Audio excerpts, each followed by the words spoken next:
two things that really matter.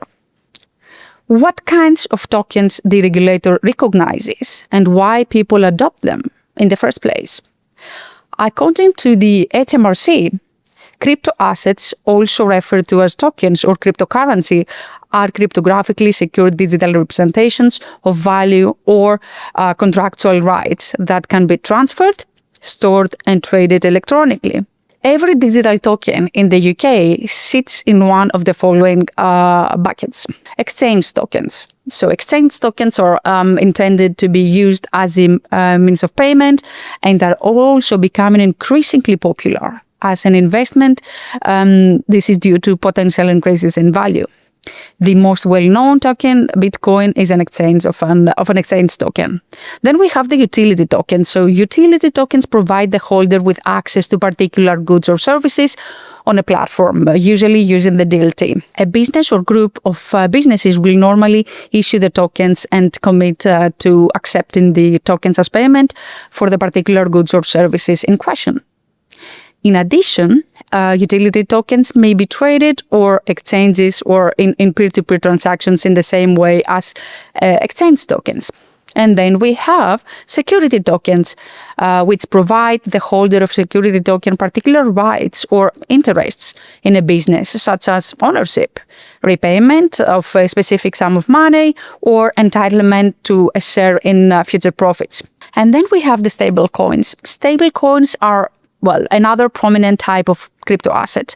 So the premise is that these tokens minimize volatility as they may be pegged to something that is considered to have a stable value, such as fiat currency, like government back, for example, the US dollars, or precious metals, such as gold. Other countries draw different lines. So if you are following along from abroad, always check your own rulebook. A review of over 30 global studies highlights 4 key dimensions influence cryptocurrency adoption, including legal, economic, sociocultural, and technological. When we look at it from legal perspective, adoption tends to accelerate in countries with clear regulatory frameworks, political stability, and proactive digital strategies. From an economic point of view, income levels, market volatility, low-cost transfers, and financial inclusion all play a role. Socioculturally speaking, public trust, financial literacy, and openness to new technologies significantly shape adoption rates. And then, technologically speaking, widespread internet access, secure infrastructure, and scalable digital systems are essential enablers. But where does the UK stand? Legally speaking, the UK requires firms to register with the Financial Conduct Authority for anti-money laundering purposes.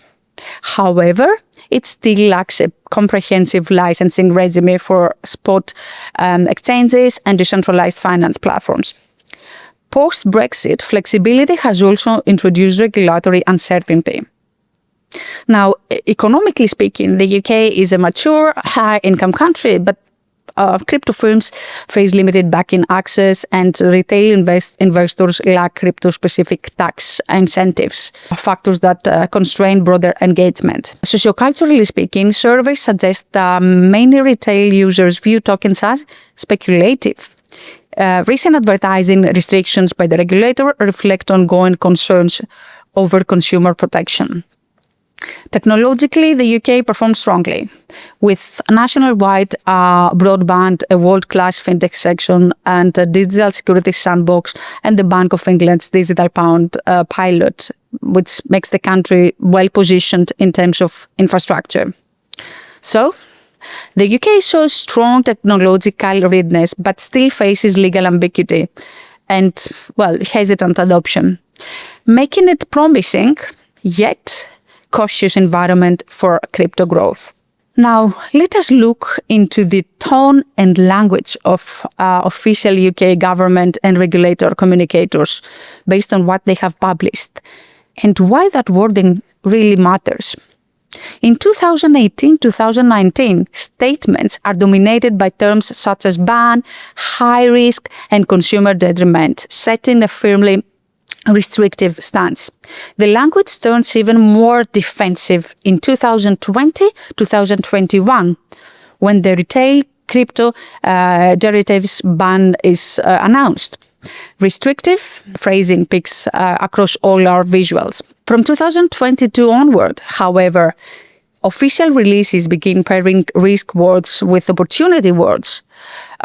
Responsible innovation, proportionate guardrails, and average sentiment turns positive after 2023, as initiatives like GFO-X and the Digital Securities Sandbox are published. By 2025, the vocabulary is even split. Innovation-friendly terms appear as often as risk-based ones. So signaling a calibrated shift from blanket caution to a promote but protect philosophy language that both reassures the market and keeps consumer protection front and center. What does this shift in tone suggest about the UK's evolving regulatory strategy and the role of language in balancing innovation with public trust? The shift in language reflects a deliberate move from defensive regulation to strategic positioning, signaling that the UK aims to foster innovation while maintaining credibility and consumer protection. This evolving tone functions as a governance tool, managing both market expectations and political accountability.